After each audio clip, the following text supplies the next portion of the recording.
오늘 8장은 이제 네 번째 환상인데요. 여름과의 한강주리로 이스라엘에 임할 하나님의 심판을 말씀하고 있습니다. 1절로 3절은 여름과의 한강주리 환상을 통한 하나님의 견고한 심판 의지를 보여주시고요. 4절부터 10절은 심판의 그 이유를 보면 결국 저들의 삶 속에 의가 없다라는 거죠. 모든 삶이 불의하다. 거짓과 속임으로 부를 축적하는 사회 질서와 공의를 파괴하는 모습을 보여주고 있습니다. 11절로 14절은 결국 왜 이러한 저들이 불의한 삶을 살다 결국은 바람에 날리는 겨와 같은 그러한 심판을 면치 못하는가, 여호와의 말씀이 없어서 그렇다라는 말씀의 구조로 되어 있습니다.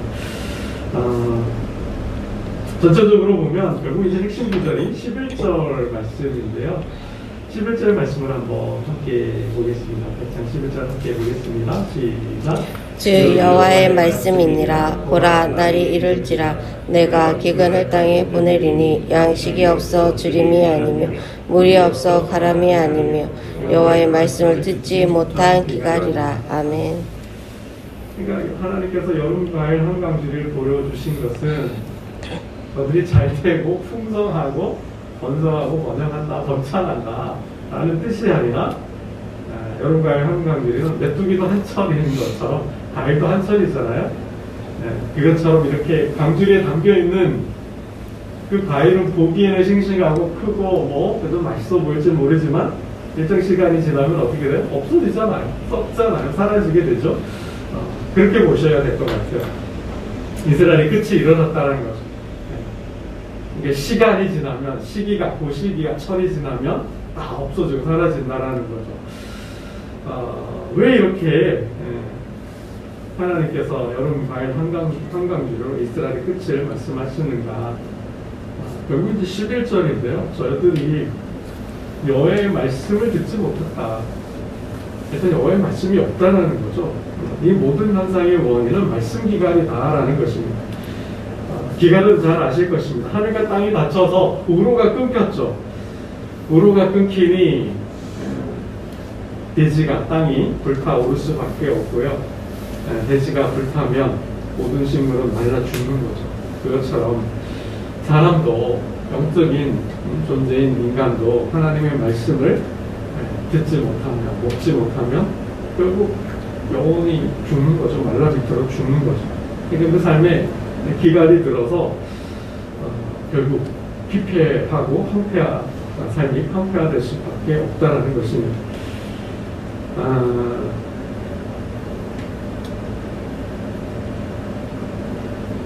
결국 독소가 중요하죠. 호세아도 여호와를 아는 지식이 없어 망한다 그러지 않습니까? 그러니까 아모스도 그러한 점에서 일맥상통하고 있는데요. 지식이 없으면 정신이 빈약하죠. 지식이 없으면 빈약하고 세상 살기가 참 어렵습니다. 그러니까 지식이 없으면 세상 살기가 어려운데 지식이 없다라는 것은 결국은 책을 가까이 하지 않는, 독서하지 않는 거죠. 독서하지 않으면 지식을 얻을 게 없는 거죠. 세상을 사는 지혜를 얻기 어려운 거죠. 그러면 세상 살기 힘든 거죠. 법을 알려면 법 공부도 해야 되고, 기업을 경영하려면 경제에 대한 지식도 좀 얻어야 되지 않습니까? 어떤 특정한 전문가거나 지식이 되려면, 전문의가 되려면 공부를 해야 되는 거죠. 여담으로 말씀드리면, 한 며칠 전에 굉장히 큰 복통이 왔습니다. 굉장히 배가 아프더라고요. 밤새 한숨도 못 잤는데 딱 지나고 나서 이제는 인간 신체에 대해서, 의학에 대해서, 먹는 것, 음식에 대해서도 이거 공부해야 되겠다라는 생각이 진짜 쑥 스쳐 지나가더라고요. 그러니까 그런 거죠. 삶도 지혜롭게 재미있게 좀 풍성하게 살려면 이게 다 알아야 되는 거죠. 모르면 그만큼 답답하고 힘들고 불안해지기도 하는 거죠.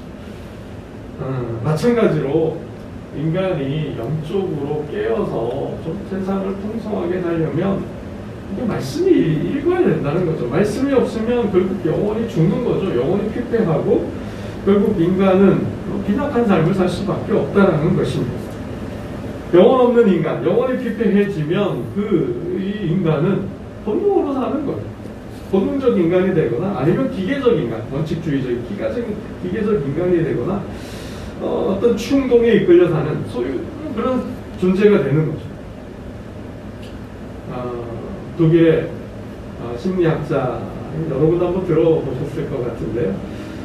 에릭 프롬의 책 중에 하나가 보면 소유냐 존재냐라는 책이 있습니다.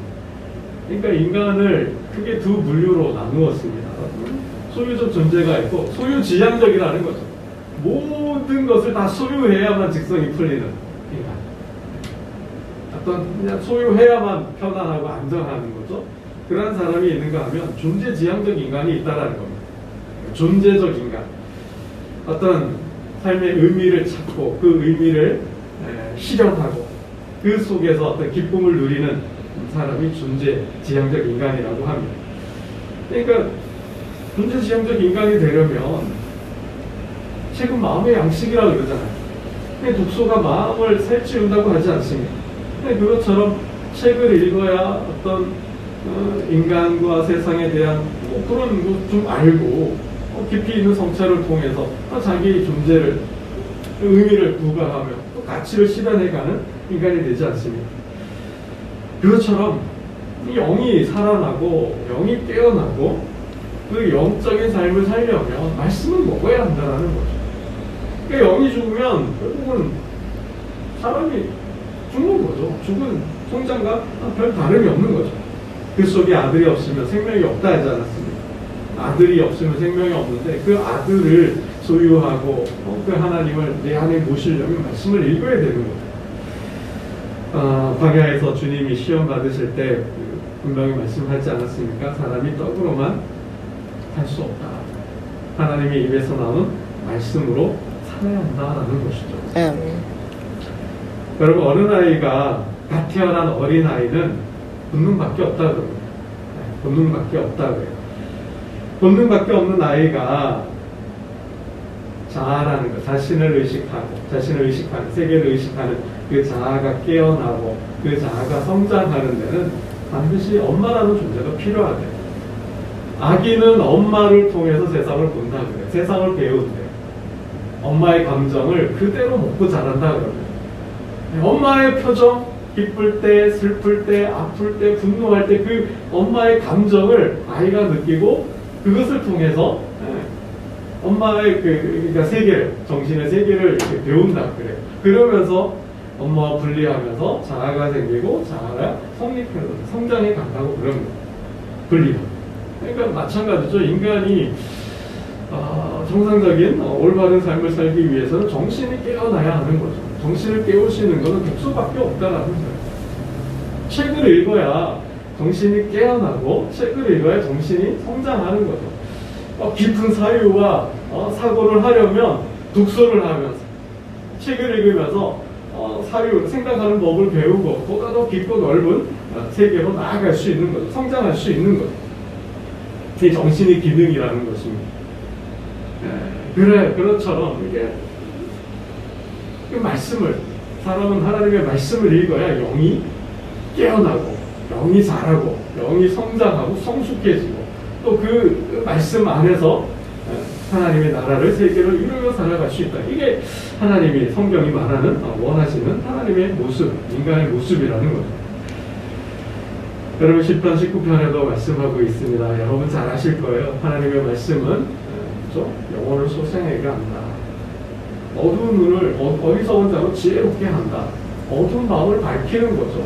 진리 가운데 살게 하고 의로운 삶을 살게 하는 것이 바로 하나님의 말씀이다 라고 말하고 있습니다.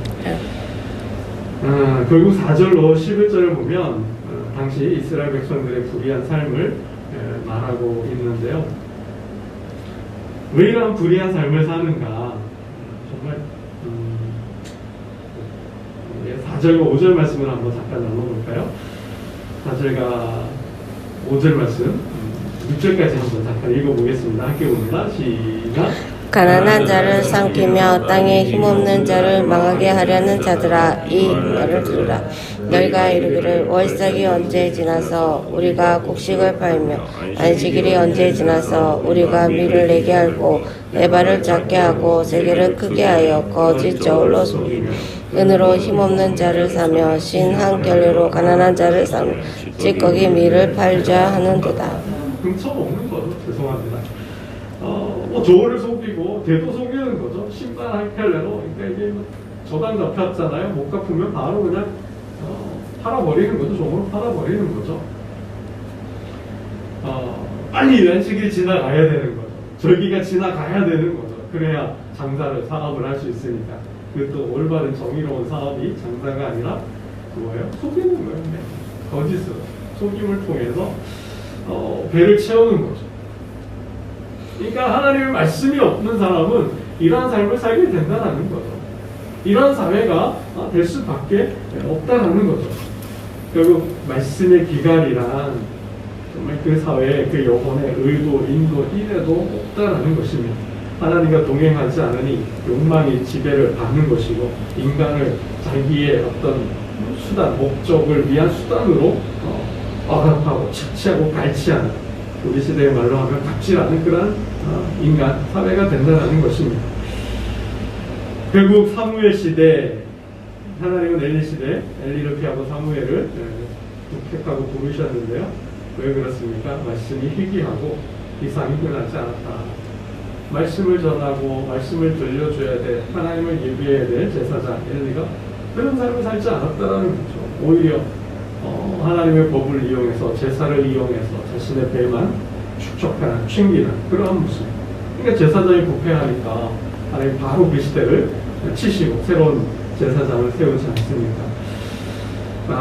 여러분 말씀을 맺겠습니다. 청년의 때, 한 살이라도 어릴 때도 젊을 때일수록 공부한 날이 오기 전에, 그죠? 아무 낙이 할례가 가깝다고 말하기 전에 창조주 하나님을 기억하라고 하셨습니다. 시편 1편 말씀이 생각이 났습니다. 시편 1편 말씀을 읽어드리고 말씀을 맺고자 합니다. 여러분 잘 들어보시고 마음에 새기면 좋겠습니다. 복 있는 사람은 악인들의 꾀를 따르지 아니하며 죄인들의 길에 서지 아니하며 오만한 자들의 자리에 앉지 아니하고 오직 여호와의 율법을 즐거워하여 그의 율법을 주야로 묵상하는 자로다.